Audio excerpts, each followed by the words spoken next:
of pixel perfect fidelity if you're careful doing certain limited things.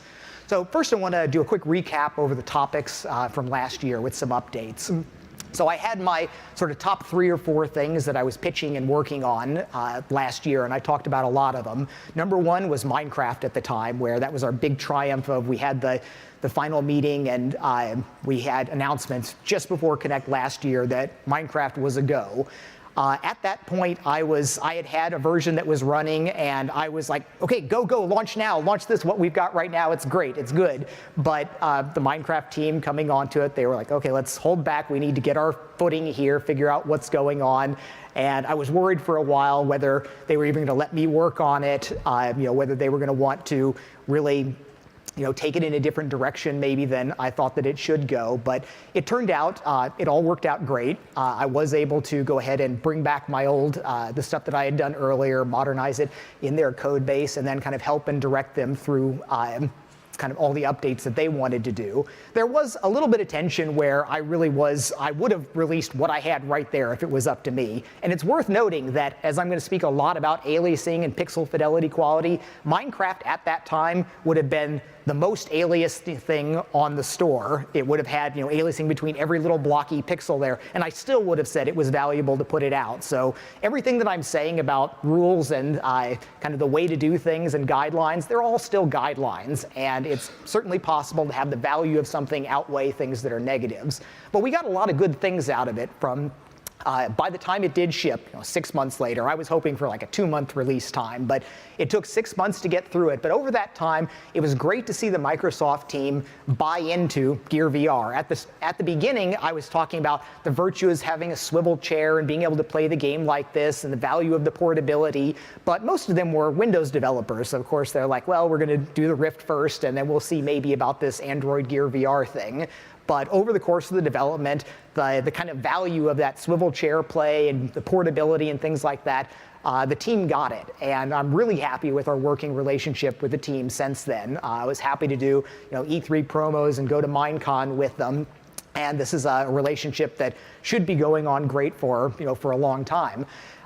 Because it's integrated into their core code base rather than just being a VR version. Like they've done versions of Minecraft for some other things, and then the code bit rots and it's unsupported. But this is built into the very core of everything that they're doing. This is by far our biggest title, kind of the most important. I mean, Minecraft is arguably the most important game on the planet, and I'm really happy that we've got it on our VR platforms.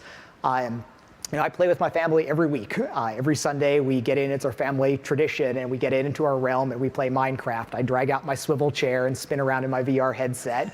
Other people on tablets and phones and everything.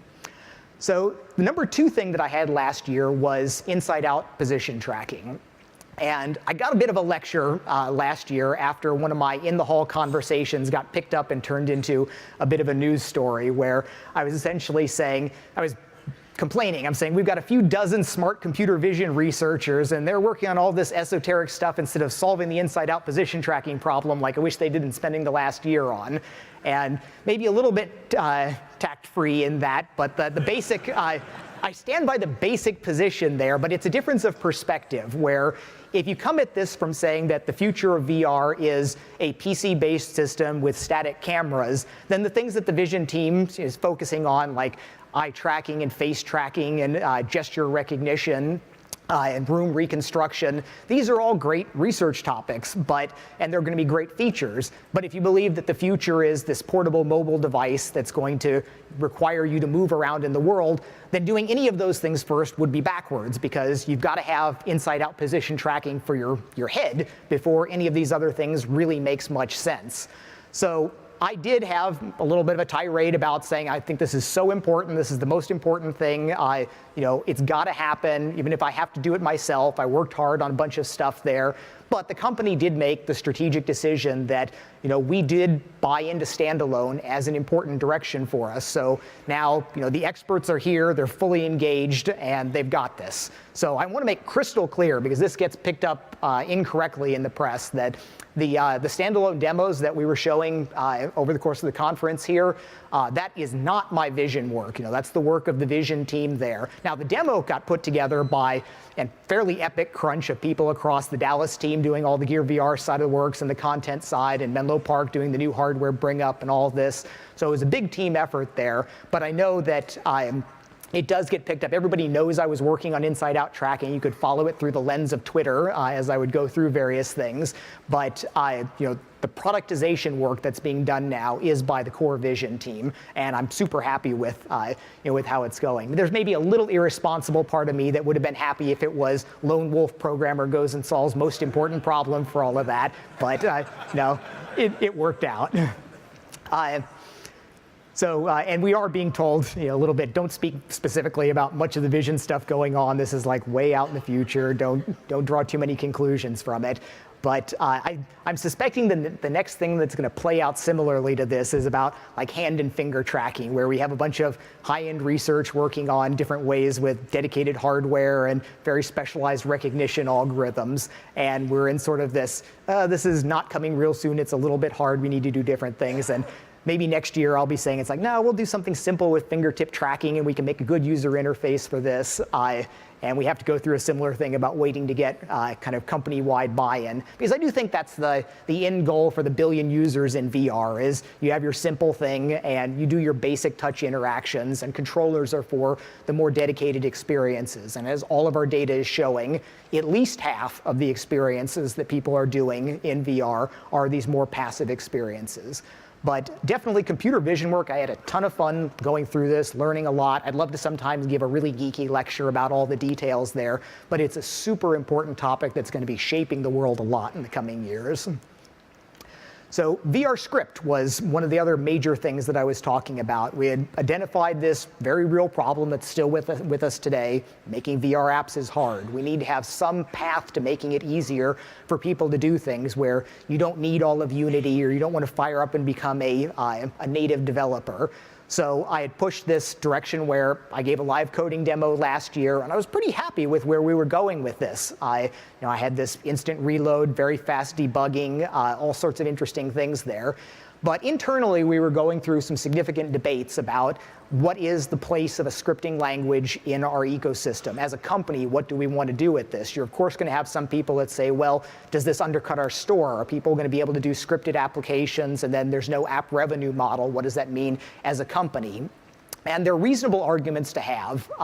Obviously, I was saying that I thought this was really important, and eventually the company came around. We decided we do want to have some kind of easy-to-use scripting language. It's important. We'll be failing if we don't have this.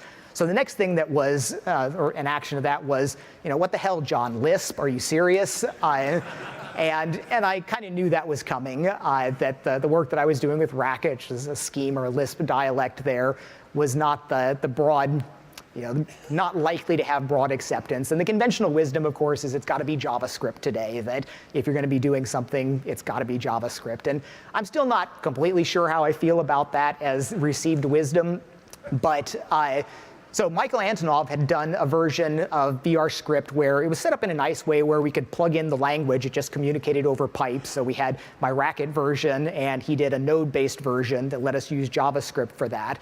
And we were making some progress with that, but it was at kind of a weird position where I wish I could have just dumped out what I had, even if only a fraction of the people were willing to use that, or maybe even learn a new language. I think it still would have had some value, but as we were meandering around on this, making some progress, there got to be a few important points about WebVR came out. Samsung announced that WebVR was working in their Samsung Internet browser.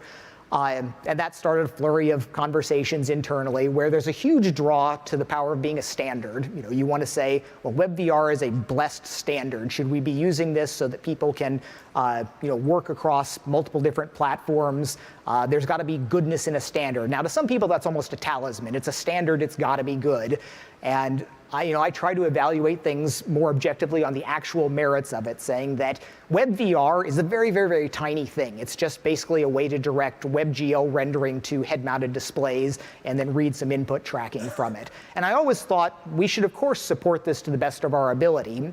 But the best of our ability on this is still going to be fairly limited. You're going to be limited to what you could do in a WebGL sort of framework. We can go ahead and ATW it, and we can get as low of latency as possible, but you're still going to be limited to basically working inside this web stack.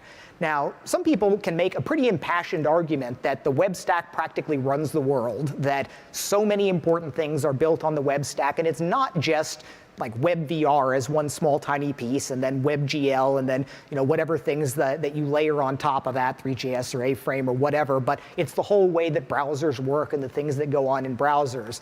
And it's a powerful argument, and I am hesitant to do battle too fiercely with that argument. I do think that there is a lot of value there, but I'm still not bought in that should be the foundation for virtual reality. I mean, I think that it's important that we've got to have that, and we are getting some surprising lessons from the Samsung Internet Browser is always right at the top of our apps list in terms of the time people spend in it. Now, obviously, it's largely used as a video playing app, but there are people doing actual web things in VR, even though it's not a great experience for it.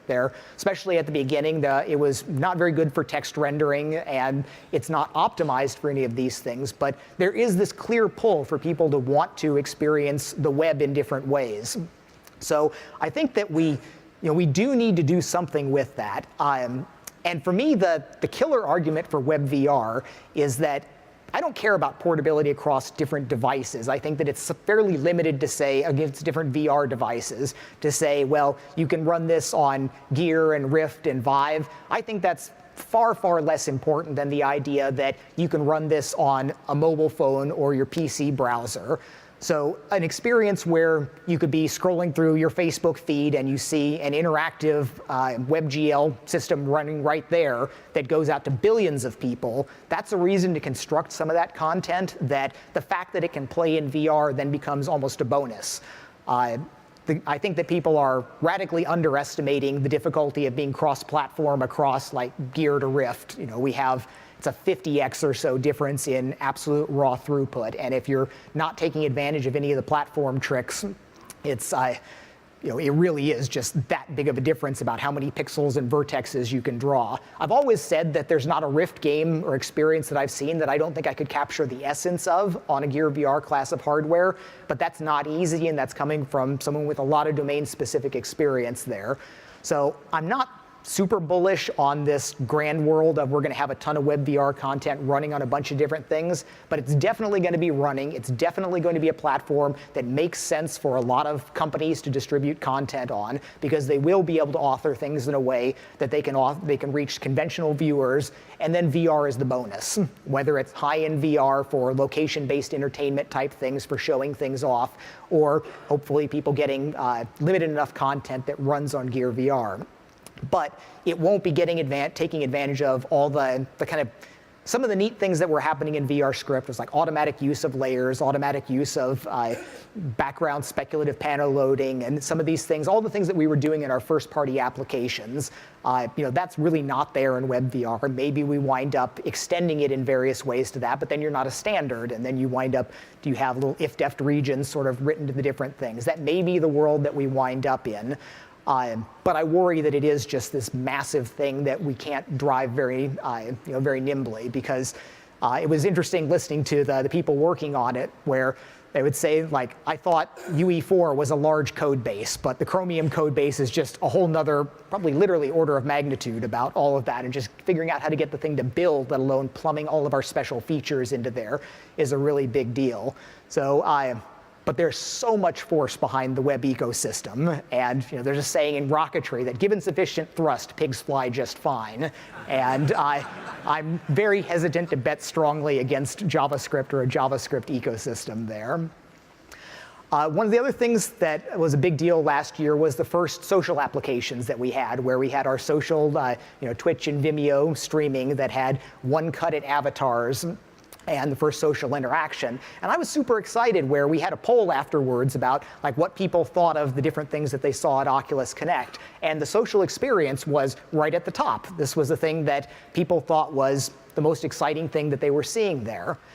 So internally, we have one of the things that's been a travesty at Oculus, where I think we have had 5 different avatar development plans and strategies from the beginning of the company. We've got the Rift one out here today. We have hear analogs of that being developed. We have the things you saw in the keynote that Zuck did. We have another team working on something like that. We had two earlier ones done by other people. So we have not had internal alignment about that. So the social stuff that got pushed out was unfortunately left to pretty much wither, where we put it out there were some people in it, but we watched the users, and it fell down very quickly. So you got to the point where, well, if there's 20 people in our social stuff, this is not exciting, or it looks like a direction that we want to work on. But of course, I'm like, well, we need to be doing things. We need to be out there finding what people are doing. This, watch movies with strangers is always a weird thing. It's not this basic thing that you want, but it's the first step where we need to get out there and kind of figure out where we need to go.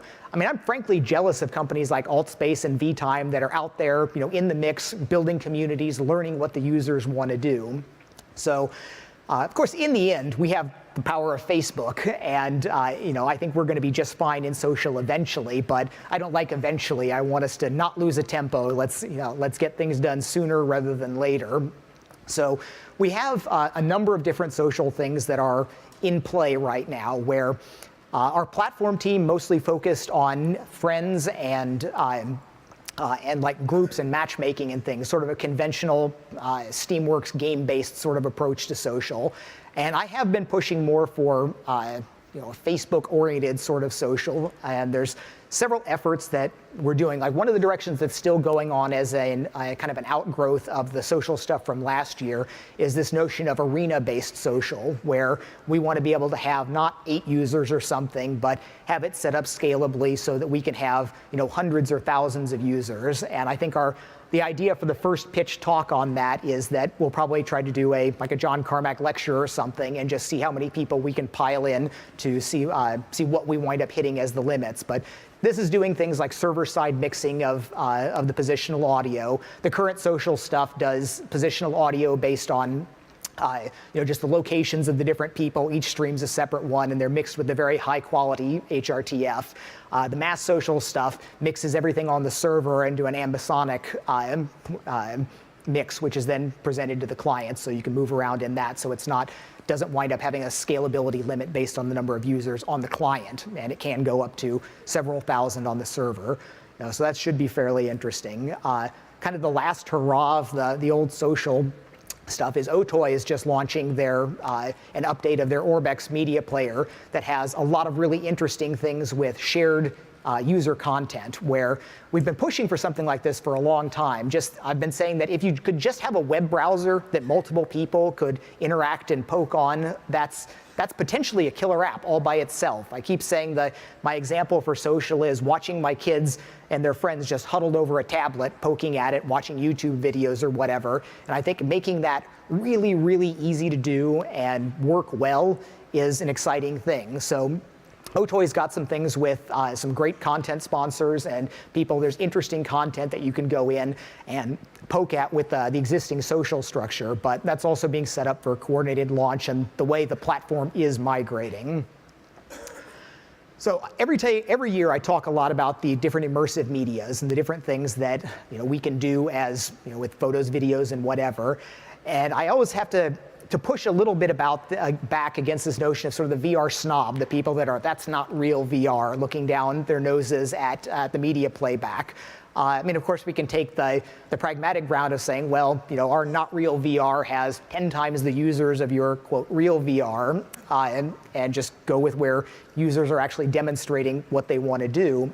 But I do want to make an old-timer analogy with some of that where when Michael Abrash and I were doing some of the really early stuff with Quake, or even before that at Doom, there were people that had worked with real graphics, people that had Evans and Sutherland image generators or Silicon graphics systems. And there was a very similar feel to this. People looking down, it's like, well, you can't call that 3D. It's not even really 3D. It's like 2.5D. And look at the aliasing, some things that I'll even say here. And and I feel the same sense of that, where it's not a question of whether it's real or not real, it's whether it delivers value for people. And clearly what we were doing back then, in the Doom and Quake days, it was terrible graphics by a standard of people that had these high-end, fully filtered image synthesizers, but it did deliver real value. And I think that's where we are with with VR today, especially on Gear VR, where you look at it and there's a ton of things missing. But the real question is, can you deliver value with it? And I think we already are, but there's still a whole lot more that we can do, even on this exact same platform. So video's gotten one big bump where the domestic S7 and Note 7s can now do 4K 60 frames per second decode. And that's, that's great. It's twice what it was before. It was 4K 30 frames per second. And this means that where we need the pixels stretched around for 360 panoramas, you can get twice the resolution. But the problem is, it's like it takes at least half again as much bit rate. Not quite twice as much bit rate to double it, but it costs a lot more bits. And we're already skimping on bit rate quite a bit when you look at the bit rate that you get from a Blu-ray. And that's for projection onto a 1080p screen sitting in front of you. And we're decoding 4K videos at lower bit rates, stretching it all the way around you with giant pixels out. So I'm not sure where that's going to end up. Are people going to be willing to download gigs of content to get a long form or even medium form 360 entertainment at 4K 60 frames per second encoding? Now, we've been doing the viewport dependent streaming with Facebook. And this is one of those things that for a lot of people, it works out just great. You look at that and it's up to a 4x quality improvement. Some people really notice that when you turn quickly, depending on your connection and the phase of the moon and whatever, you may have a fairly stale, blurry blue view that comes in that snaps back to a better one. I still think we've got a lot of room to improve that. We spent a lot of time on a custom protocol driving that and didn't get the success that I had hoped for with it. But I still think I'm not yet convinced that we're anywhere near kind of maxing out what we can do with that. For streaming, that seems to be the only hope. It has to be this very focused direction. And we've gone through a lot of changes from pyramids to offset cube maps. And there may still be different projections that wind up working out better. So I think I still have high hopes that we're going to get a doubling or tripling of quality or total appreciated quality, counting, turning around on that. And that ties into the video streaming as a service SDK stuff that's going to be coming up to allow people to push 6K by 3K equal-recs to the Facebook infrastructure, have them all transcoded to this, and use that inside your own native applications. But there's some other interesting directions, like the March Madness basketball application. Instead of going with full 360 degrees, it went with a 180 degree by 60 degree cylinder. And that allowed them to take the same 4K video and draw it onto this much reduced pixel area, so it got many times higher pixel fidelity for the same kind of 60 frames per second high quality motion. And I saw, like, one of the apps that I reviewed on Wednesday was taking good quality 180 degree hemispheres and similarly getting a factor of 2 pixel quality over doing a full 360. I think there's still very good opportunities for doing things like this. Someone made the, I thought, kind of insightful comment about the different ways that you use 3D media, where there's some things, like if you want to be in the Taj Mahal or the pyramids or something, everything's equally valuable. You look around, you appreciate all the different directions. But probably the majority of content that people would like to create does have some degree of focusing. And there's a lot of options that you've got here. It could be just a 180-degree camera, which then avoids the whole camera mess of how many cameras and what your stitching is and all of that. Or you could capture a full 360 and have lovely stuff sitting in your master file so you can re-render it out at different future platforms. But you might wind up using an offset cube map projection or something to give great quality for the people right in front of you, or the people today. So one thing that's a big negative that came up this year is the first year of, like with the Innovator Edition, I remember having a conversation with the Felix and Paul guys, and they were complaining about you would see a tiny little tick, like a dropped frame, about once a second. And I was impressed that they even noticed that. But the difference is that they master everything at 60 frames per second, but the phones are playing out at like 59.2 or 3. It's not even the 59.99 NTSC sort of thing. It's just phones are not exactly 60 frames per second. So what happens is it play the frames, and then it would drop a frame there. I had always been saying that we should really fix this, because 60 frames per second content is what makes things feel really fluid and you're there, and especially for sports content, it's important. It's one of the things that makes it look better than a traditional video. So I finally sat down to at least go gather some real data. recently, and I noticed some other things about some apps, just video having a lot of stutters. I wasn't sure whether it was our streaming stuff or, or something more fundamental. But when I finally sat down and captured data logs really precisely about when the frame is on the screen, when it's being decoded, I expected to see a nice linear graph of it going up and having a little tick and then going up. But instead what I saw was, for half a second, nice and smooth expected, and then a huge mess for the other half of a second. And this was completely repeatable. It's most obvious in 60 frames per second video, but it's affecting everything, 30 and 24 frames per second as well. Like a really obvious place that you can see this in the recent Yellowstone video from Felix and Paul. There's a time-lapse shot of like clouds rushing by overhead. And you can watch anything in a 60 frames per second video it's going nice and smooth for half a second, then kind of juddery, and then smooth, and then juddery. Now this is all a result of something that changed in the way the video decode frames were released. And Android actually made a lot of improvements for traditional video display, where in the old days, you would decode videos and just whatever frame is last decoded, it gets pitched to the compositor. And nowadays, you can have a specific release time assigned with each frame. So ideally, you get several frames ahead, you're decoding a lot of them, and you say, this frame is going to be released at this nanosecond time, this one at this nanosecond. So even if your app falls behind, something else happens, you may have many frames pushed ahead, the compositor will pick up the right one. We don't have the ability to do that right now in VR for a few reasons. One, Android doesn't let you get at different elements of the external image stack. I mentioned this to some people at Google, and it sounds like they might be adding this, and it seemed like a reasonable request to let GPU clients get at some of the same information that their privileged surface flinger does. But right now, you don't have that ability. But we can fake that by building a chain ourselves, basically copying it over and duplicating the work in our own queue. And I essentially had to do that same thing for Netflix last year because they had to, they were relying on it being queued well ahead and the audio would get out of sync. But we need to push this for essentially all of our videos. So we build a bunch of frames ahead and we will let them be released when they need to be.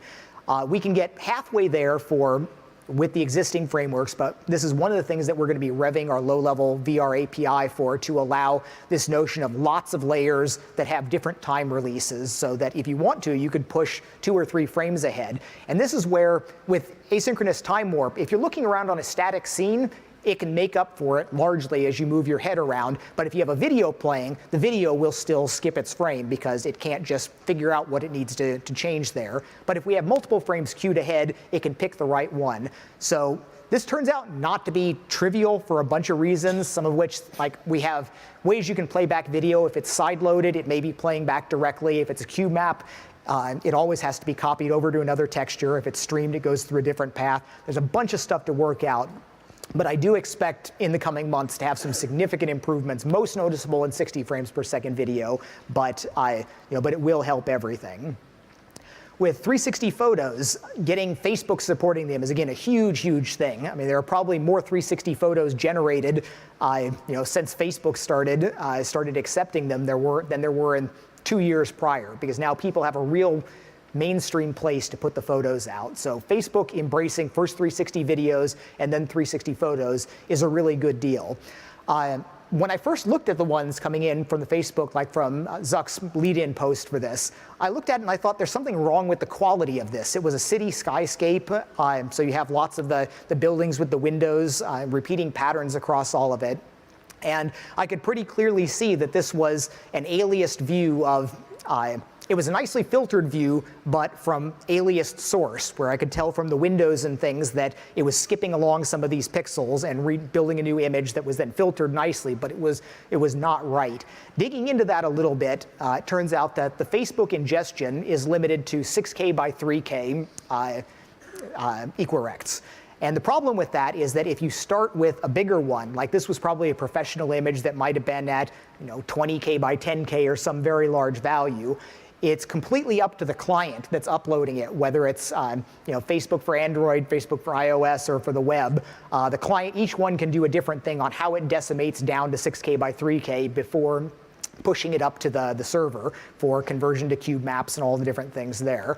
So that's an important lesson. Anybody authoring images for Facebook right now, you should pre-filter all of your stuff down to 6K by 3K with a high quality offline tool and then send it to Facebook. And then beyond that, we were always converting them, I think we still are, always converting them to cube maps, which is this additional resampling step. But if you've got a 6K by 3K equirect and then you convert it to a 1536 by 1536 cube map, there's always a loss in quality when you're resampling. So what I'm hoping that we wind up doing, we have the ability to do this. I don't know if it's made it into the code base yet, but we should be able to directly render the equirects. If we know that we would be taking the highest res version and it's limited at 6K by 3K, we should just take that directly. One of the things that makes that possible now is we didn't have this a year ago, but we have direct time warp layer support for equirect images. There's trade-offs with that relative to the cube maps, but if you know that you've set everything up correctly, it can be a good argument for it. One slightly new thing that's at the fringes of improved quality is that the best way, like all of our 360 photos, again, all the great stuff that you see in 360 photos, kind of the best quality stuff that we have on our platform right now, they're all 1536 square cube maps with MIP maps. And if you look really, like if you do map visualization, the interesting thing about being in a cube is we pick the resolution so that the area that's pretty much right in front of you on a face is at natural resolution or slightly stretched up. But because of the way the lenses work, you lose resolution as you're going over to the edges. So unlike a normal 2D view, you draw something on the screen, it's the same resolution across the entire thing. Presenting a flat image in VR, you get less resolution at the edges, so it filters down into MIP maps. Basically, it goes down to the first MIP map around the edges, and if you look straight down the corner of a cube map, then you are touching parts of the second MIP map below that.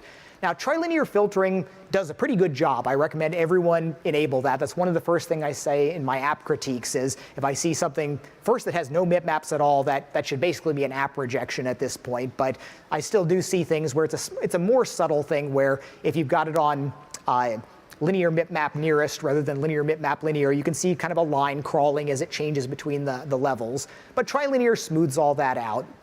But it's still not perfect. I mean, I do kind of keep elbowing some of the GPU vendors about it. It would be nice to have a better filter that doesn't wind up blending between a blurred image, a too blurred image, and a too aliased image. Blending between them gets you close, but there's still hints of aliasing, and it's not quite as sharp as it could be.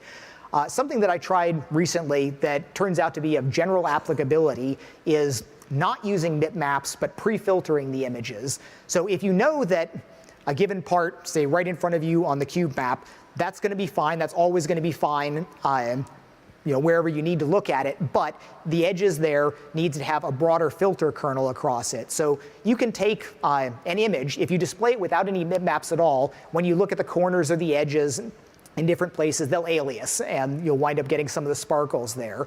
But you can go ahead and pre-filter the single image and then have no MIP maps and get a higher quality. So you can be a little bit better than the bilinear quality. You can do things like make a 2K by 2K cube map, which will be slower, but because you don't need MIP maps, it wins some of it back. Pre-filter all of this properly, and that's a small step up over our previous best. So that's our current gold standard for the best that you can do in sort of static imagery.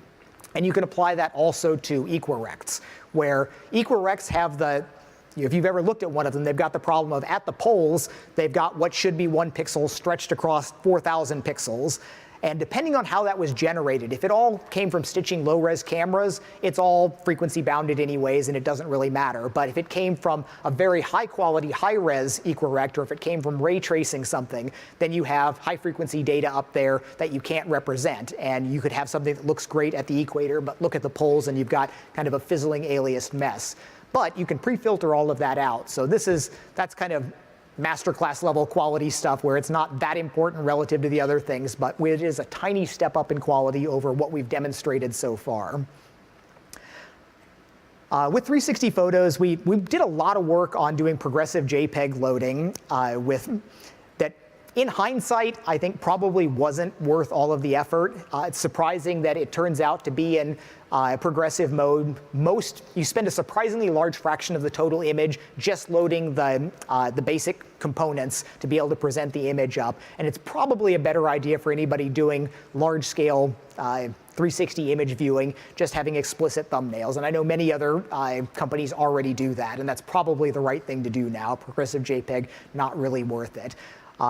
And I would go when I take a low-res image to do the nice thing that everybody's expecting now about not just the tented bilinear stretch up, but do a nice Gaussian blur, so you've got a blurred image before the next one comes in. I'd still like to use H.265 for still images, get better quality for a given bit rate, but there's still licensing questions about that. Audio, it's great to see the ambisonic stuff going into our SDK. I think that this is something that we should have just like the equivalent of clip art, but clip audio for the different scenes, and every VR thing should be having something going in there, at least if you've detected people have headphones on. It's perhaps arguable that if people don't have headphones on, you don't want to add just extra noise there, but if you do have headphones, it's a good thing to add there. Voice is still underutilized in VR apps. It's one of the best things in terms of adding quality. Voice, in terms of media, is relatively cheap. You can get professional voice actors for not all that terribly much money. The question that comes up with that, though, is localization, where you probably can't get 17 professional voice actors for, appropriately for your title. And that's the question of, is it better to have voice in one language or maybe a couple languages and letting the others have subtitles? I would argue that it is, because especially for gaming entertainment, the shape of the successes in gaming it's a sad thing in some ways, where it's like this across all gaming industries. But like, I look at our sales charts and things for Gear VR, and we have, the top 10's doing great, the top 20 or 30 are doing pretty well, but it falls off for the bottom 200 are not doing very well, and this is the nature of gaming across all platforms. It is a hit-driven business. So sometimes modest improvements in quality relative to other applications can be significant. It's kind of like the dogfighting analysis, where you don't have to be a lot better, you just have to be a little bit better. And I would argue in many cases that you never want to not do something that makes it better because it's not available everywhere. So I would suggest use voice as much as possible, even if it does mean that maybe it's not as good for the rest of your markets, but pick the ones that you care about, and that's still a relatively cheap way to add useful things. The big announcement for this show, of course, was working on standalone. We got to give some demos for a bunch of people, but we really can't say too much about it. It's exciting in a lot of ways. On the technology side of things, one of the most exciting things is being able to have total control, not having to be sharing it with a phone, where we have a good, our working relationship with Samsung has allowed us to do, I think, a really magical thing with Gear VR. But there's no question about Samsung is worried about selling all of these phones, and VR is important and useful here, but in terms of what happens in the software stack and what's running, as it should be, it's totally dominated and driven by the phone use case. And that does mean that even once it gets past Samsung, then there's whatever stuff the carriers throw on it that even Samsung can't control what they do. And I've had many sad times when I'm looking at performance optimizing something, I get a systrace and I see this wall of activity going on, and I'm hunting down going, where is the actual app that I'm tracing? Because there's all of this other stuff going on in the background. And this is causing us thermal problems. This is some of the stuff that drives us crazy, where we can have a developer that says, I can play my game for an hour and a half. Why are people getting these thermal overheats? And some of it's climate, people in just warmer places, but some of it's also the other things that they've got running on their phone. So it is super exciting to have the idea of having total control over it. And if we can make mobile-based hardware much closer to the way you can develop for a console, there is a large factor of quality improvement that we can get from that. I've always said that consoles can deliver twice the performance for the same amount of raw processing power, just because people know what they're aiming for. And when you know what you're aiming for and you can use all the facilities there and you can tune it specifically for that, that's a big win. Right now, rightly so, many developers just say, this is a mess, it's different on the different platforms, I don't know what to do, it doesn't make that much difference as I'm tuning it because different things are running. But if we are able to get to this where there's nothing running on it that doesn't directly impact your VR experience, that's going to be great. To be able to look at a log and not see crazy things going by that you have no idea what they even are, but to see the log just talking about things that actually matter to VR. The thing I've been kind of nudging Samsung about for a long time, my sneaky plan to try to do that on the phone is if we could just push everything that's not VR related, not kill it, but push it onto one little core and run it at 300 megahertz and let it just kind of sit there and fight over the crumbs and leave the main cores for us. That would be a good thing. I still think that's feasible if that requires kind of fighting at the larger scheduling levels of things, but I have some hope that we could get to that point eventually. And the big thing, the engineering side of things with standalone is this possibility of really being able to throw more, literally, power through it, more electricity through the core to be able to get more power out of it. Because as developers on Gear VR, we can't even use 1/3 of the actual power that's there. We have our GPUs maybe at half the peak clock rate, but the CPUs are often at half, but we can't do like all the different video encoding things and Wi-Fi and GPS all at the same time. I heard an interesting statistic recently where the hardware vendors have something they call a power test virus, which is something that tries to blow all of the power possible into one of these just to make sure nothing shorts out or that the thermal management actually takes care of it.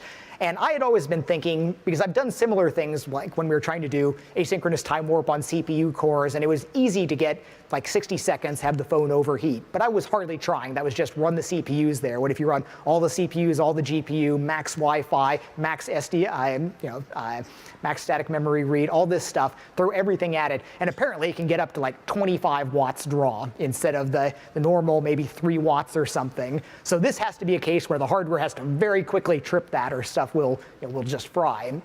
But with good thermal management, you should be able to, like if you've got all of that power available, if we can pull all of it out with thermal management, then we should be able to make things that are a couple times better than what you wind up getting on similar mobile hardware. So that's pretty exciting, but there's unexpected challenges for that, where PC builders are used to slap a big heat sink on it, put a fan on it, liquid cooling, whatever, and you can draw hundreds of watts out of high-end PC hardware. The CPU core the surface can get really hot, you can pull lots of power out of it. But in mobile, you've got the problems that a lot of these are stacked dies where you have, you've got your CPU cooking away there, but then you've got memory literally stacked on top of it, and then it's in a plastic case. So these are all terrible for thermal dissipation. So there's interesting questions about nobody's trying right now to run those chips as hot as we would like to run them. So there's going to be exciting things as we kind of figure out the engineering there. There's other things that we can choose to take advantage of, like the Qualcomm chips they've got DSPs as well as CPUs and GPUs, and Qualcomm talks about kind of their three-pronged strategy of, you don't want to think about just CPU, GPU split, but also DSPs. So some things can go there, and that's a reasonable way to do things. Other vendors are starting to add similar DSPs. You can hijack if you're not on a cellular network, you can hijack resources that are normally used for your baseband processing and also use those efficiently for some other things. And maybe if we've got our own system, we can get in some of my pet ideas, like the demand page GPU memory, being able to just memory map a bunch of flash and have it come in as necessary. That I'm unlikely to get that into Android directly, but maybe I can get somebody to try that out on our own hardware, which would be really exciting. So the core issue here, though, is that we need to build better apps. I mean, there's no kind of better way of saying that, is that our applications, we're not held to a very high standard right now because VR's brand new. People aren't putting in that much effort to it. Everybody knows what a AAA game looks like with hundreds and hundreds of man-years of effort put into it. And we know that the small teams that are building small VR apps, you don't expect it to kind of have that level of professionalism. And the same thing with apps. A lot of people think that, apps are easy. There's all these, like how to make an application in a weekend or something. But making a good application is still a very hard thing. There's so much work that goes into UI and user testing and all the things that really make the difference between an also-ran and the thing that leads the category. So stepping up, really bringing us to the next level on our applications is the key to getting VR to really take off, where we are coasting on novelty and the kind of initial wonder of something that people have never seen before. But we need to start judging ourselves not on a curve, but on an absolute sense. When you look at an application here, there's no way you're going to have the same effort put into it, but can you do something with VR that makes it have the same value or more value than what these other things have done? So we need to be harder on ourselves. We need to judge ourselves harder, make sure that the things that we're doing really do stand up and deliver value. There's the joy and wonder is important, even in applications. Like games are a lot about just the sense of wonder. You might have a disposable experience that you go in and you say, that was a great half hour or an hour of time I played. I'm happy with that. It was worth my money. But we need applications that are going to keep people coming back week after week. We want our weekly active users where people come back and every week. So Minecraft is my weekly active VR application. We need many, many more applications that cover other people's wants and needs that make them come back every week and use it. So I did 6 hours of formal app reviews on Wednesday and many more impromptu ones in the halls afterwards. And there's a kernel of value and goodness in almost everything that I'd see, but I had comments, specific comments about almost everything there. By the way, the format was obviously not spectator friendly. We weren't thinking this too much through where I thought this was just going to be my normal hallway conversations just in a room, just so that we're a little bit insulated from the noise and whatever. But it turned into a thing with a queue of applications coming in to do this, and it was horribly boring for people seeing me with a headset, turning around, talking about something nobody else can see. That's an excellent goad to make us get a easy to use overhead-free streaming system going for next year.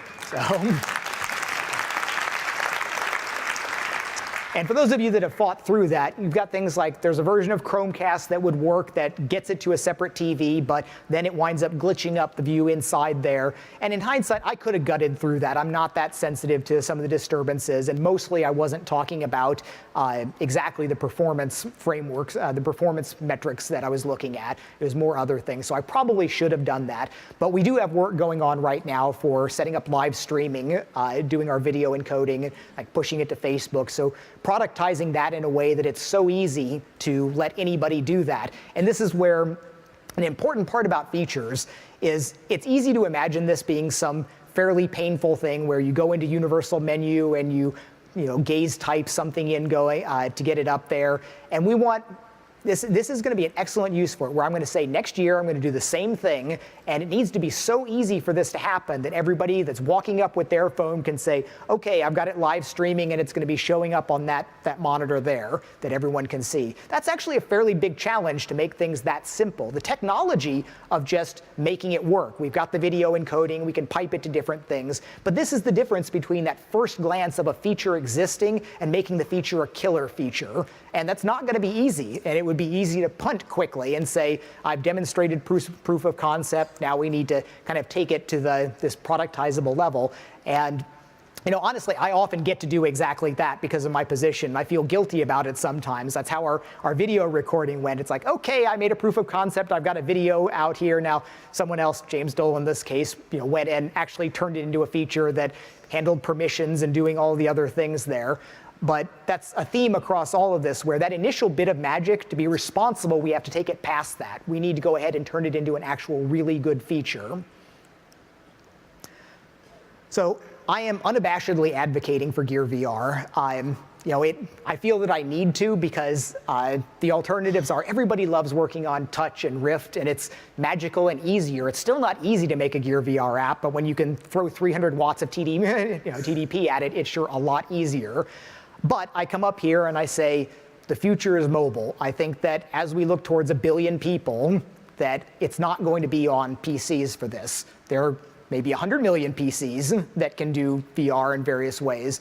But I believe in the mission and how Facebook bought into Oculus about there will be a time with 1 billion people using VR. And as it approaches that, it's not going to be this higher and higher bar of power that you're getting to. It's going to be a lower and lower bar of adoption, where we started saying that a Note 4 defined the minimum bar for what I thought reasonable VR would be. There was broad debate about that. Many people thought, no, Rift defines the bar, the minimum bar for what acceptable, useful VR is.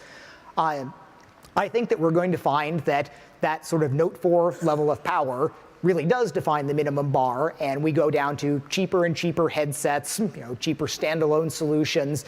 Instead of having $50 phones, you have $50 phones that can eventually become VR devices. So this level of performance I don't think is going away. Things get a little bit easier, but it's going to stay hard. And I think that that's where the real value, where you can impact the most people are. And it is like a puzzle, and I know different people have different views on this. I love the challenge of kind of working in the smaller box, finding the value, making the hard decisions, because it focuses you. It makes you really decide if you can only do a subset of these things, you'd better pick the right subset, the one that's the most value to your users. I love this micro-optimizing approach, but lots of people don't. Lots of people just want to be, it's like, I have my vision, and I want my vision made real in the easiest possible way, with kind of the least effort so that I can do more things. On the PC, I think that the PC is going to be like the creative class. It's the laboratory for things where it is amazing what we can see and all the different things people are trying out, but we mine all of that and figure out what do we want to try then pushing out to the millions of people that are on the lower end systems. And it is a matter of, you can approach all of these things. Again, I think anything people have done on the Rift in terms of a presentation, the essence could still come through on a lower end system.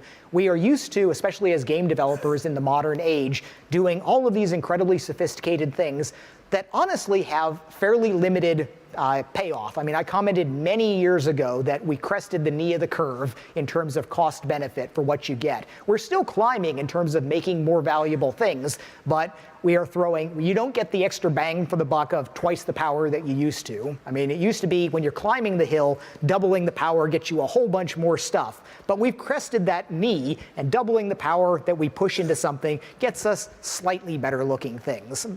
And there are whole sets of techniques and people. It's like, find old timers, that anybody that worked on an Xbox, an original Xbox or a GameCube or something like that, and tell them that, well, our minimum clock frequency is 800 megahertz or something. 800 megahertz? It's a lot of power that we've got on the phones, but people are so used to having multiple gigahertz and incredible GPUs. But it's absolutely possible to do great things with that. It's still a little bit different in that while we have lots more pixels that we need to draw. It's like 120 megapixels per second or something is what you need to do Gear VR quality 60 frames per second stereo, which is a big difference from the 10 megapixels or so that you would have rendering to an NTSC TV in the old days.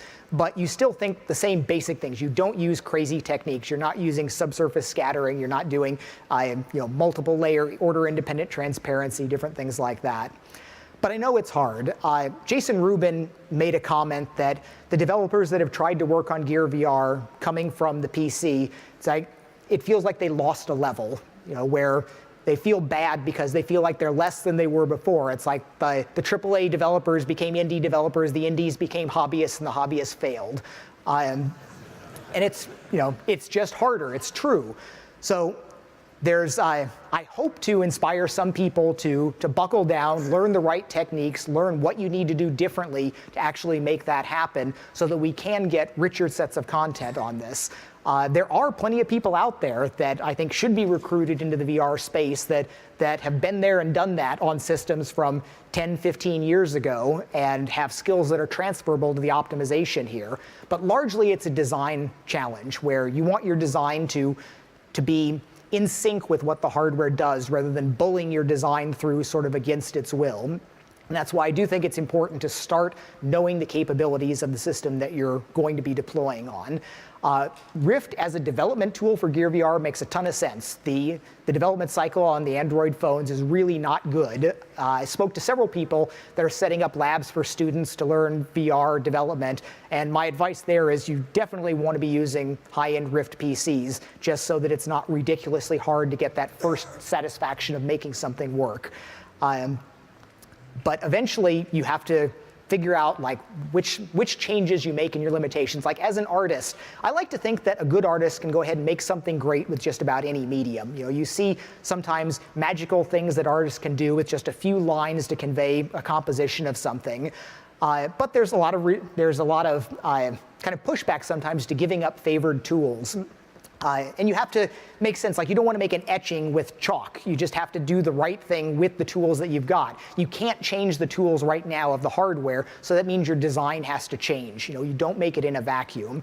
So the Oculus Rex team in Seattle, composed of world-class content creators, They did some work on Gear VR recently for the Prologue project, and I heard there were some grumblings at some point about working on stupid puny cell phone, whatever, but they did some beautiful work with it. And I have that confidence that artists that are made aware of the limitations and can understand it, and it's an understandable process. And unfortunately, sometimes it's not, where what's making it slow. Is it my texture, my vertexes, my resolution that I've set it up at? So I would say that's the best plan going forward, is the more knowledge that we can make visible to people, the better. Now there are objective measurements of quality. Design is an abstract thing, and there's, we can argue about some design things about, it's like arguing about humor, whether something's funny or not. There are some things which are not objective, which are going to be subjective to the individual user. But there are some things about application quality that absolutely are objective. Load time is one of them, where I'm always happy to see in the mobile space where they have like app races about how fast each phone, phones can load and reload different applications. I think these are valuable things that the game industry, in contrast, generally has. Like on consoles, you'll have a TCR where you can't spend more than 30 seconds or so loading, and most teams are fighting and struggling till they can get down to 29 seconds and call it a day. And that's acceptable in a situation where you're going to sit down and you're going to play for an hour. Then if it took you a half minute for every level transition, that's probably not bad. Maybe you've even built that into the tempo of your pacing of your game. So you amp everything up and they're almost happy to have a little bit of loading time. But initial startup time really is poisonous. An analogy I like to say is, imagine if your phone took 30 seconds to unlock every time you wanted to use it. You would use things a lot less. And we're at that situation with Gear VR right now, where even aside from the pulling your phone out, maybe taking a case off, docking it in, getting it settled on your head, it can be 20 seconds till you can interact with home. This is not a great thing. And then launching out of that to the application you actually want is even worse. And then that can take potentially, there are apps that I wanted to play that I thought looked great that I stopped playing because they had too long of a load time. I would say 20 seconds should be an absolute limit on things, and even that I'm pushing people for much, much lower. One of the things that I've been happy to be able to talk about with a term now, the show *Halt and Catch Fire* had a little bit in it about the Doherty threshold, which was they were trying to make it dramatic about getting below 400 milliseconds response time there. And there really was a paper published by an IBM research scientist talking about the importance in productivity of bringing actions down from a 2-second time down to 400 milliseconds or so. And it's great to be able to point people at that rather than just saying, efficiency, making it happen fast is really important.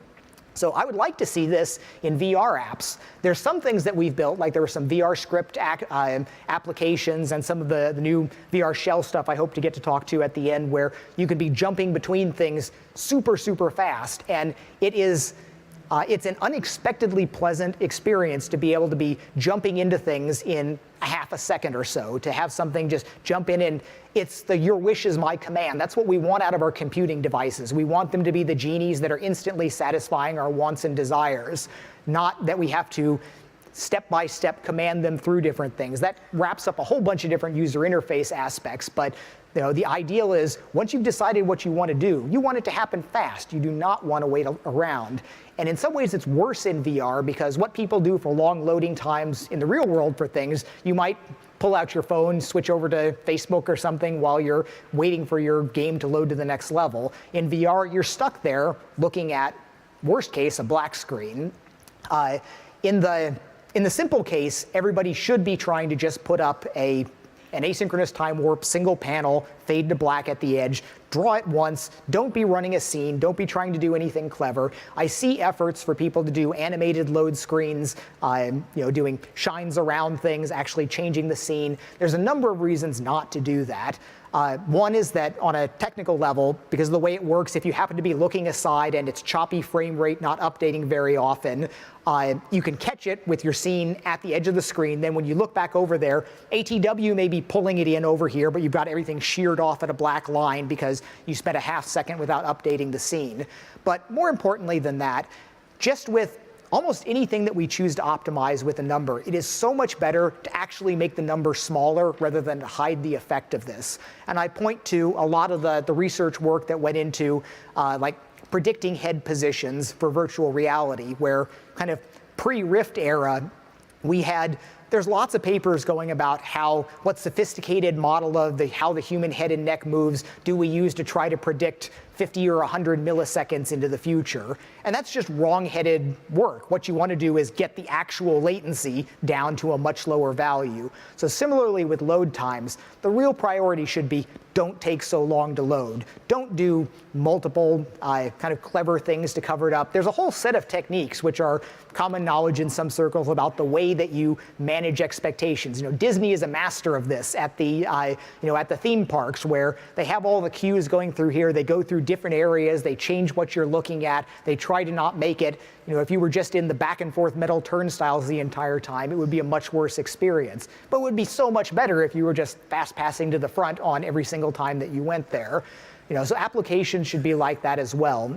Microsoft did that in like Windows boot up times when computers were slower. You'd start on the BIOS screen, then it would go to one Windows logo, then to something else animating, and then finally it would get to like a login screen while it's still churning around in the background. But again, it's better to just like not require the resources that make it load so slow. So in terms of what's possible here, it's always useful to figure out what the speed of light is and then figure out how far away you are from it. So I did some timings on some of the phones and how fast can you load things. And I was measuring 300 megabytes per second reads from Flash. Texture uploads, depending on the system, 150 to 200 megabytes per second. So most of the time when I see an application that's taking 10, 20 seconds, 30 seconds to start up, I can load up like Snapdragon Profiler or something and see all the textures that are in there. And it's not like they're loading up 2 gigabytes of textures. There's other reasons why things get slow. One of the biggest a discussion that we're having back and forth with some of the Unity folks is that I would argue that the simplest, straightforward way that's least likely to get messed up with this is you just memory map files that aren't compressed and you text sub-image directly from there. But a lot of game engines are set up with multi-thread pipeline decompression schemes, which in theory, as long as you've got the clock rate up, you can be like LZW decompressing something at a faster rate in theory than you can read it from Flash.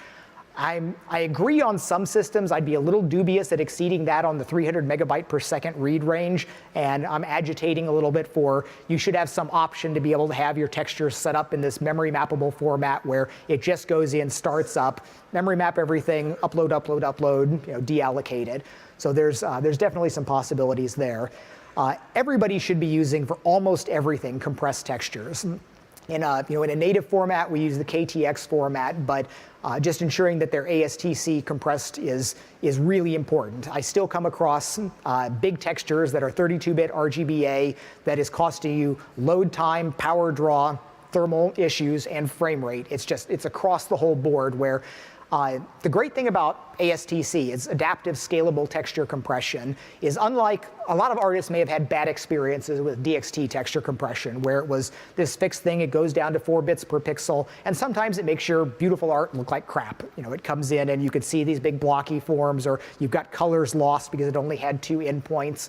ASTC is much, much better at at everything. If you pick the same 4 bits, it's still a whole lot better. But the neat thing is it's scalable. They have everything from 8 bits per pixel down to like 1.5 bits per pixel or something, and you can switch between it. Another thing that I was really happy to see, the Oculus Rex team on Prolog, I'm looking through it with Snapdragon Profiler, seeing what all the textures are there. And it was the first time I had ever seen somebody actually using variable ASTC things. They would go and say, this one's at 8 bits per pixel, this one's at 4, this one's at 2. And it worked out really well because walking through the beta process on that application, we saw this great looking stuff, but we could point out, okay, I can see like a gradient here or a blocking artifact here. And at some point they went, it's like, well, that's going to get a little bit more bits and it's going to get fixed up. Most people won't be going through that one at a time texture kind of analysis question there. But if nothing else, never send something up that's static as RGBA 32. Go to at least the 8-bit KTX. Every Gear VR back to the original Note 4, supports those formats, and you absolutely should be using them. The next thing that can kill you is shader compilation. Like we had a killer case in Time Warp, where when we went to our flexible layer system, we had many more possibilities that could be combined into the shaders that you could use there, because at one point we started compiling all of them, and we had this point where it was taking 5 seconds to start up our simple native apps just to get going. You know, what the heck is happening? And it was because we built a couple hundred shaders at that point. We went to dynamically doing it, and this is something that old timers will have a bit of a knee-jerk reaction about dynamically moving, doing a shader compilation. That's going to add a hitch in your frame rate sometime. There are reasons to avoid that for general purpose things, but because a lot of these things happen at understandable positions, sometimes at scene transitions when you go to something different, it really is good to defer creation of some of those things there. Like if you've got something that's multiplayer or social based, and you know that a bunch of people are going to be starting up in single player, don't create those resources at the beginning. You know, wait till it's actually needed.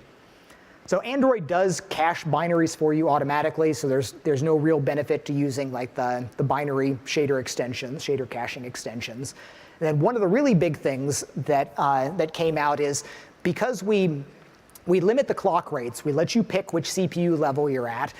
Generally, for better battery life and thermals, people choose as low of a CPU level as possible. That's the right thing to do during your applications.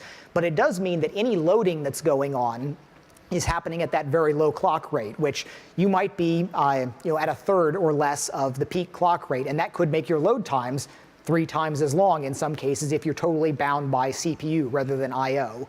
In all of our native code, we've got it set up now so that you start up and the clocks are unlocked. It's just like a normal Android system until you render your first frame. Unity, I think, is set up like this now through the initial load, but I don't believe we've got that yet for in-game transitions, like when you load new data sets. So that's one of the really big wins that we should be able to get out and make more general. But that's yet another reason why you should not do fancy loading scenes, like going to a scene that's doing things. We want to use the built-in transitions as much as possible so we can automatically fix some of those things up for you.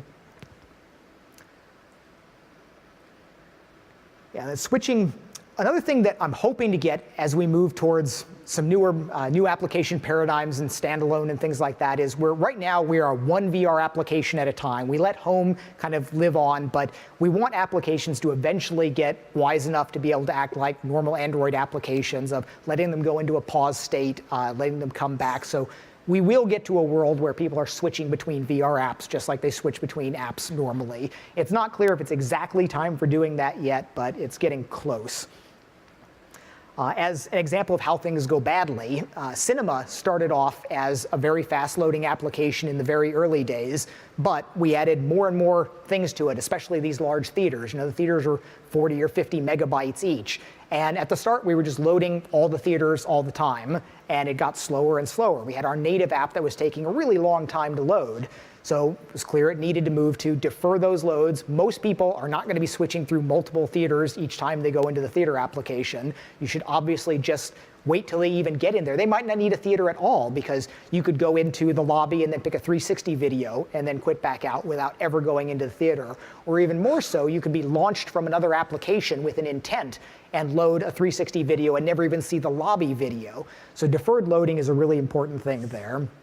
There's the puzzle solving part of my brain starts thinking about what is the speed of light case for a lot of these things, where it turns out it winds up being sort of a dependency graph of sometimes you have to establish a network connection, figure out you need to do something, then maybe you could spread out a lot of threads to do multiple resource loading or shader creation at different times, wait till you get a DNS resolve coming back and do different things. And it's in the limit, it's an interesting problem, but just following sort of the 3 key things will get you a long ways. Now, Android does some exciting things to make applications load fast, where I had a point a few months ago where I was launching standalone Android applications where not part of the normal Android ecosystem, just run as an EEX from ADB. And I noticed that OpenGL was taking like almost a second just to initialize EGL.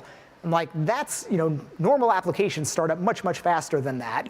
I asked someone at Google, is there any Zygote magic going on with this? And he was, yes, indeed. There's the thing that Android does that's pretty clever is all of the systems kind of spawn off from a zygote process that links in, pre-links all of the libraries that they might need and does a bunch of setup, including some of this OpenGL stuff. So Android's paid a lot of attention to things like smooth frame playback, application startup, and these are things that anything that's important to 2D is probably going to be important in 3D as well. So frame rate performance is what most people think about in terms of optimization. And the Unity people tend to over-index a little bit on draw calls because when all you've got's a hammer or all you're aware of, then everything looks like a nail. And draw calls are the thing that everybody calls out as like, this is what's going to kill your performance. But often it's not. There's a lot of other things that can be killing you. Too many draw calls definitely will kill you, but we've seen too many cases of people that have completely reasonable draw calls and still have poor performance. Now, multi-view is going to be the thing that helps the most for draw calls, where it essentially cuts in half the cost of the draw calls.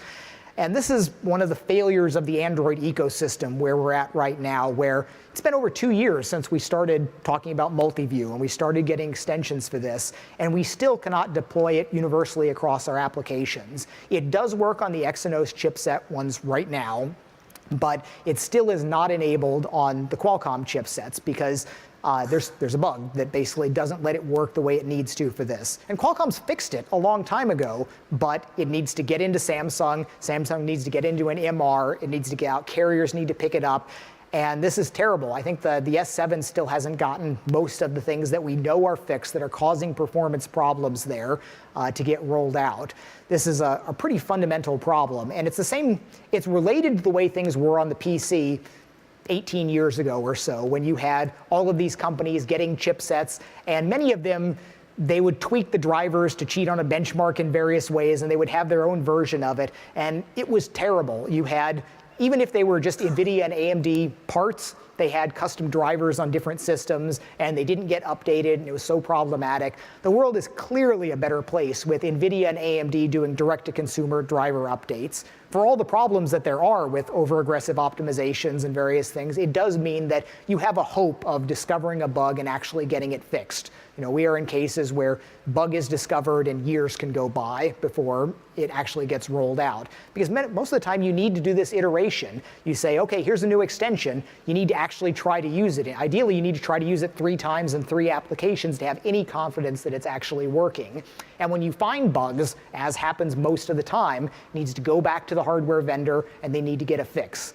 But it's almost here. So multi-view is going to help a lot. It's going to basically halve the cost of the draw calls, which will save a lot of CPU.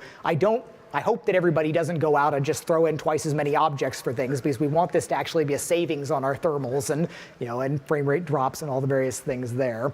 But the big win is going to be when Unity and Unreal have support for it. They're working on it. I don't have an ETA for it. I'm hoping that it's going to be not too far away, because a lot of apps will benefit a lot from this. We see in our native apps like Cinema it's basically nothing but a lot of GL draw calls. So we saw in one case literally a 50% decrease in CPU, because there's not much going on. The video's playing, your head's moving around, there's hardly any computation. All we're doing is 80 draw calls or something. So putting in multi-view, it cut that in half. Now that only turned into maybe a 10% or so power advantage in terms of how long you can play or the thermals, but it still helps. The biggest thing that you can do for getting good performance, and it also improves the quality on Gear VR, is building your application around pre-lighting, where instead of, definitely avoid things like specular bump maps, a lot of dynamic lights, things like that. These are things that it's a triumph that in the high-end world we can do this, and you can build games that are built around this and require it, but it is so the wrong thing to do on Gear VR. If you're willing to pre-light things, the thing that we have in abundance is texture memory. You can use a gig of texture memory. I mean, I don't recommend going that high just because load times and download times and all that. But these phones, you can have a gig of compressed texture memory, which is an enormous amount of textures that are shown at very high quality. So you have the opportunity in most VR applications. Most of them are not free roaming. Most of them are limited to a few specific areas. I still want more free roaming games. I think there's a lot of magic to be had there. But when you've got a few specific points, you can pre-render that's seen at extremely high quality. Again, Otoy has some examples of baking high-quality lighting onto relatively low-fidelity meshes. Every artist has their own sort of pipeline for doing this. Like if you look at our cinema scenes, we're all done like this, where you build something high-quality, use whatever tool the artist is comfortable with to lay out the textures and generate the lighting there. This has multiple benefits where it looks great with the high quality lighting. It also importantly filters extremely well. Anything that you're doing a calculation on the pixel that's not completely linear, you get those subtle things as you move your head around, things sparkle and weave around a little bit because the changes are not exactly summed up by the bilinear filtering. If you pre-light everything, it's going to look great all the time. That's one of the most important things you can do. It takes an artist that knows the tool chain, the way to do that. It does make re-rendering and changing sometimes less flexible. You do your layouts and experimental testing before you spend all the time to do it, because sometimes these bakes may take days to do, depending on the hardware you throw it to, but they really do look great. And again, compressed textures wind up being an important thing. One of the things that's been a little bit surprising to some people is in many cases, when you're using compressed textures, you wind up not spending much time in the fragment shaders. It is not uncommon to see vertex shading becoming a bottleneck on these systems, and sometimes for reasons that seem a little unexpected, because vertexes may need to be shaded more than once because of the binning or tiling nature. So sometimes you see vertexes, I'm looking at some pixels, and the cost in vertexes is more bandwidth than the cost in shading the fragments. One of the things that it looks like almost nobody's doing right now, it doesn't seem to be the standard Unity options, but compressing the data that's going to the vertexes. Instead of just saying everything's a float, texture coordinates are float, vertexes are float, normals are floats. Most people that work on consoles are very familiar with, all right, we're going to put these down to unsigned bytes. This will be a half float. We'll add a scale in the vertex shader as necessary for this. And there's some good performance to be had there.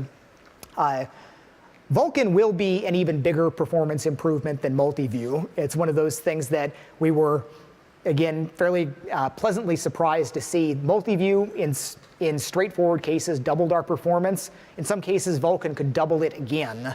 Vulkan is definitely a mess to work with. We don't have all the things worked out to be able to use it in VR yet, but that's coming fairly soon. But again, it'll be gated on Unity and Unreal, delivering that for people to get real value from it. But hopefully that will be something that's coming around later next year. Anyone doing native code, we did recently deprecate the KitKat Note 4 support, so that does mean you can rely on OpenGLES 3.1. You can't rely on 3.2 yet for everything, although probably more so than most markets. If you want to shoot for just the latest and greatest headset and the latest OS version, you might not be hurting yourself as much as you would think based on maybe other Android stats or some other thinking. The Oculus performance tool, I want that to be the first tool that everybody reaches for to grab and take a look at why your performance is not great. It's a little shaky right now, but it's working its way up. I'm hoping that we can dedicate a full-time engineer at some point to just saying this is going to be the tool that we just want everybody using all the time, whereas right now I only grab it when I'm not getting the results I need from a cursory evaluation some other way. I don't reach for it as fast as I wish I did, so I want that to become a better tool. The tool that I've had the kind of love-hate relationship with is Snapdragon Profiler, where when it's working and it's getting better and better, it is really valuable. It can capture, you can do a couple important things with it. You can capture a snapshot of your frame and then go through every draw call, see what the bandwidth was used for all of it, evaluate how much textures you're using, what the shaders are, and it's really useful. And then you can do a real-time trace of how things are going dynamically, or you can do a trace capture, which is like a systrace in that it can capture all the CPU stuff, but critically for graphics programmers, you can also capture the exact things that are happening with the GPU. So you can see the difference between when it's rendering eye buffers, when it's resolving things, when it's doing the time warp. And I need to make another blog post that has some pictures about this where you can see whether it's a healthy designed application and you see just time warp versus an application which is tripping over itself and might have unresolve of a color buffer, render to a separate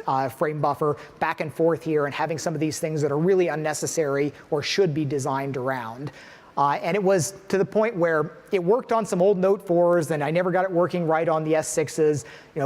Right now I have it working on a Note 7 in my office, and while we're supposed to swap out Note 7s, it's like someone's going to have to come in and steal that from me because I don't want it to go away right now. In visual quality, the last blog post that I did write just in Facebook, where apparently somebody is trying to get images for it to put it up and put it officially on the Oculus blog, but I went over all the things about visual quality and aliasing. And this is something that I speak about in practically every single application that I look at. The quality is not what it should be.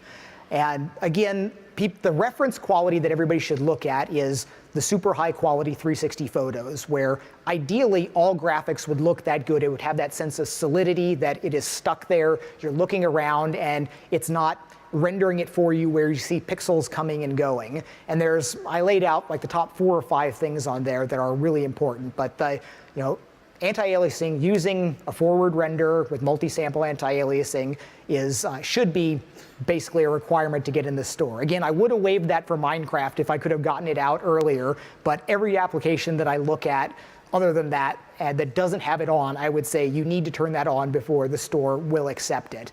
We have made our defaults right now have been set up so that we default to 4x MSAA for the Mali and 2x for the Adreno, because it's almost free on Mali and there's a modest performance cost on Adreno.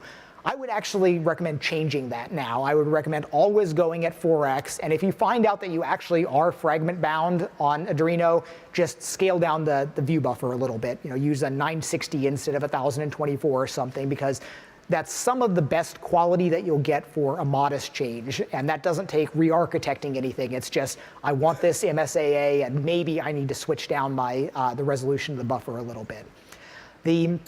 The thing that jumped out to me on several apps that I reviewed on Wednesday, there's got to be some Unity sample that people are copying and pasting that's doing the kind of wrong thing here, where there's a clear case of people download images from the net, and they come in probably as a JPEG, and it's not generating bitmaps. So I see this case of, I'm looking at the Fox Sports application, where they had a really good looking scene around it, a lot of things that I thought were very nicely done, but then they had the panels to select it, which were dynamically streamed down, and they were aliasing just horribly, where it looked like they had probably pulled down an image that was at least twice the resolution that was necessary, and it was being crunched down, drawn like that, which is bad for performance. But the worst part is everything is fizzling. Everything is moving, where the constant microscopic motions of your head are causing the pixels to come and go and jump around.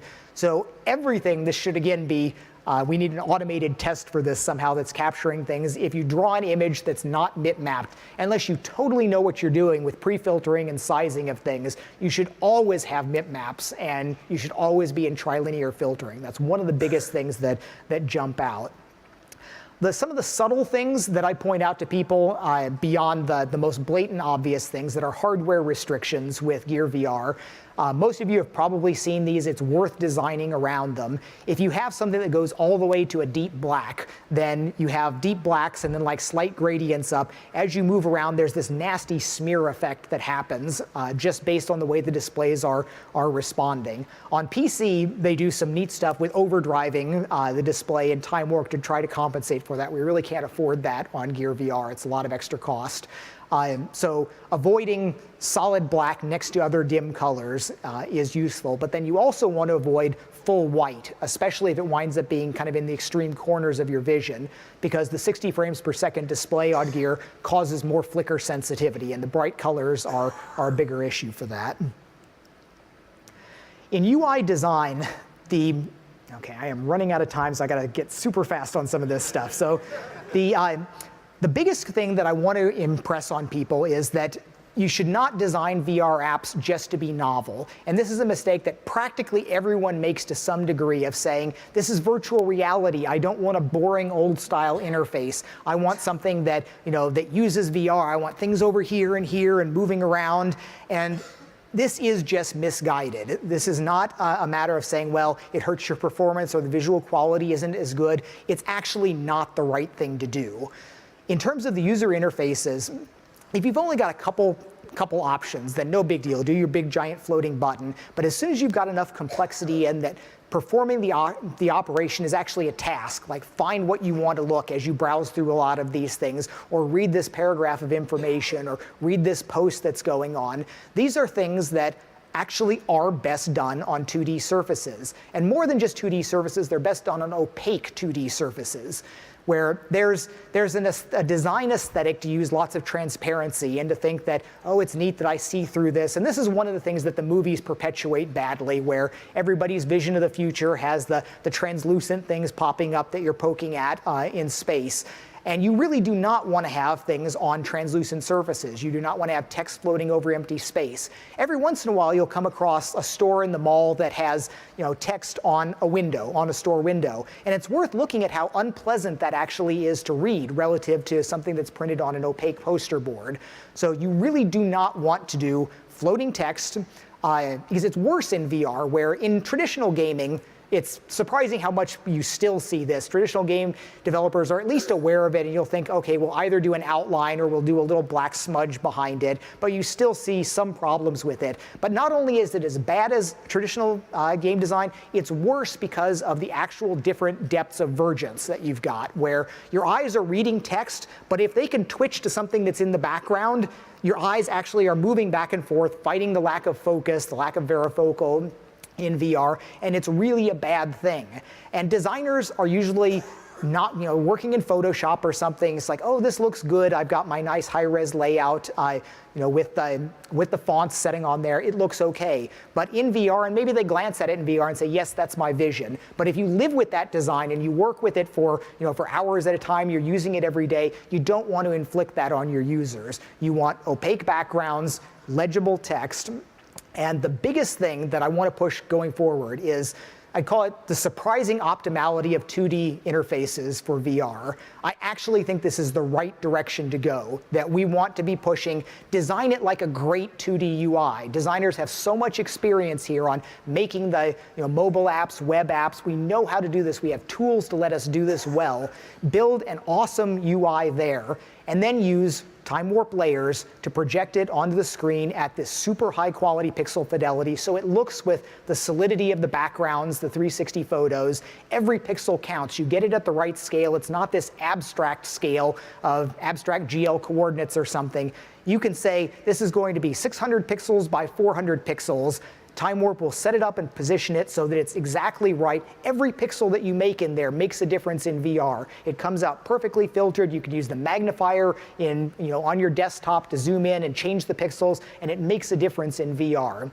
We can get quality that is several times more what we've got right now.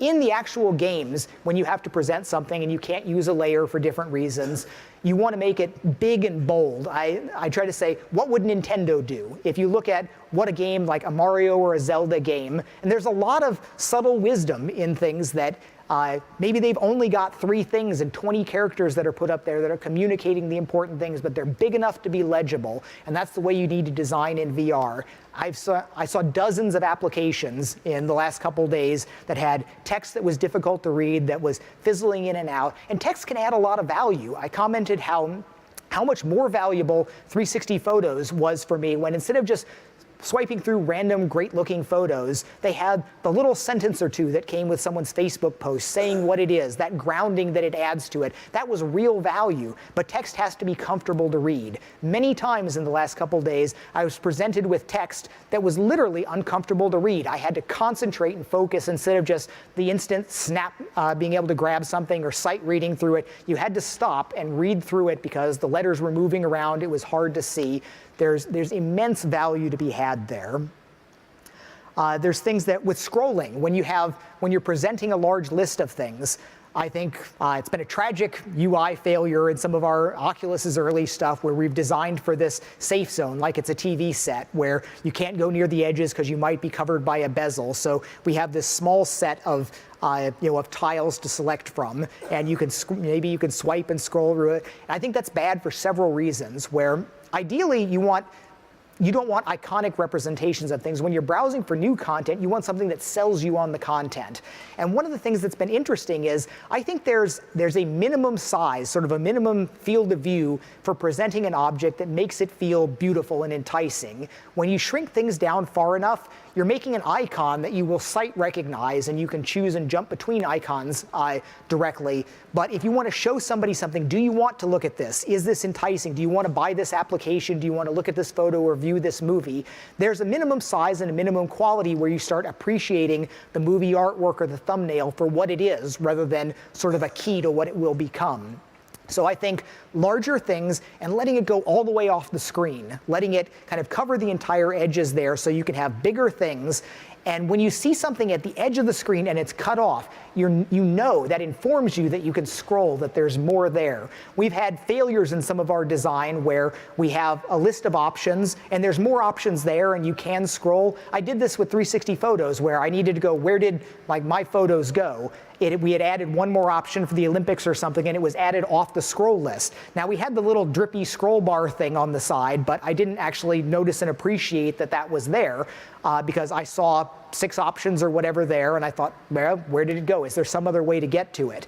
If you've got a scrolling list, ideally, if it goes off the screen and you see part of it, humans instinctively know if something is kind of cut off in your field of view there, all you have to do is look down to see the rest of it. And that's a very valuable thing to be doing in VR. If you have to cut something off inside the visible space, literally cut it off. Make sure that you don't show an integral number of things. Show half of something there, which gives you a little bit of information, and have a demarcation line. Don't just stop in space and expect things to magically fill in. Have something that cuts it off and restricts the view from it. A ton of UI things, like all the things with the gaze cursor. Where these are lessons that we're learning over as we're building these things. The early native apps had gaze cursors that would move around, and I did this funny fizzly thing when it was projected behind things because it's really bad to have something that's at the wrong depth. That's one of the worst things you can do to users in VR, is have something like your gaze cursor that goes behind a physical object, but it's actually drawn on top of it. That causes your brain to fight with your eyes about what it's seeing. And there can be even worse things with macroscopic geometry, but it happens unfortunately commonly with the gaze cursor. So I've really moved my opinion from, at the start we were thinking we were going to have these crazy VR 3D UIs, interesting things going on, and maybe you're going to be interacting with lots of different things. Now I'm all about this optimal 2D user interfaces, because another side benefit, aside from the goodness of the layer projection, the goodness of all of the tools, it means you know exactly where your cursor is supposed to be. The cursor should be presented as close to possible of exactly on the surface. You don't want it floating ahead of it, because then your eye does this weird little clicking between focusing on this at this distance and then focusing on what's behind it. You want it to be on the surface. And you actually want it to be gone as much as possible. There are so many cases where a gaze cursor is left up and it's doing nothing useful. Like you've got a lovely environment behind you and you're looking around, but you've got the little cursor floating around, really just kind of getting in your way. You have cases where you bring up something to read and the cursor is right in the way as you're trying to read things going across it. The cursor, if it's drawn into the 3D world, is also a frame rate indicator, where that's one of the first things that when I look at a game, I move my head back and forth. If you see a double vision of the cursor, it means it's running at 30 frames per second instead of 60. We can fix that with time warp cursors, where you can put that on top of the layers, and then it will never skip frames there. It'll stay smoothly around. But you want it to go away as soon as you can. Interestingly, you don't want it to snap away just as soon as it's off of a visible or an interactable object, because we had a case with the Oculus Prologue where they had a relatively small thing to click to go to the next area. And they had the gaze cursor go away when it went off of it. And it was surprising how many people would have trouble finding where they were, where you don't have a good sense of exactly where you're looking at without a cursor. If something is less than maybe 20 or 30 degrees of visual arc, it's hard to point on that without the cursor. So you need to make it become visible when it's within, say, 15 degrees of an interactable object. And the best thing that I saw, again, Prologue did a great job of, instead of just fading or blinking the cursor out, they had it shrink away into the distance, which worked out nicely. I thought as you came in, the cursor grew up into being, and then you could place it over an interactable object, and you could do something useful with it. Say 2 minutes and go. So some of the things with that like one thing that I saw one of the applications do is we are getting a user interface paradigm that people are expecting. They had double tapping to make something make it perform its action, which is something that just feels weirdly wrong because we have several hundred applications now that have certain paradigms for working on things. But they were trying to address a real problem that we struggle with, is that when you give it to somebody that doesn't use Gear VR all the time, they're always mashing their hand onto the touchpad, they're settling it on, and it's activating things. But one of the alternate ways that you could solve that is to have a smaller activate button that you have to at least be able to go and tap just to enable the user interface and then make it real after you've mounted. Similarly, something that I've come around a little bit on is the use of gaze and wait timings, where I railed against that in the past, like kind of the Kinect, the zero button mouse sort of effect of you hold it there and you wait. In all cases, you should be able to tap to complete those, but I kind of buy into many passive experience cases of people not even wanting to lift up to the touchpad there. You want to be able to just look around, look at something and wait a little while, wait a couple seconds if you're not in a hurry. But in many cases, when you're active, you want to be able to make sure you go tap, tap, tap. You want to be able to accomplish things in hundreds of milliseconds. So you always want to be able to click that clear. The gaze cursor, yeah, distracting from the scene, losing the ability of indicating something to interact with. One case where it turns out you can remove the gaze cursor is if you've got a large field of panels of apps, and one's always selected and you don't have spaces between it, you don't need a cursor because one is always going to be selected. You can always be looking around, you see which one is selected. There's subtleties there about you want a hysteresis between the selection, where you never want to be able to sit on the knife edge of something as it jitters between two selections. You want to give your current selection a broader area until you finally fall out of it, then it can revert back to selecting the other one. All right, they say I'm totally out of time now, and I'm 3, 4. I had a ton more things to go over. But again, well, anyone that's interested, we can probably adjourn to the hotel lobby or something, or wherever they chase us out. So thank you all. Excellent.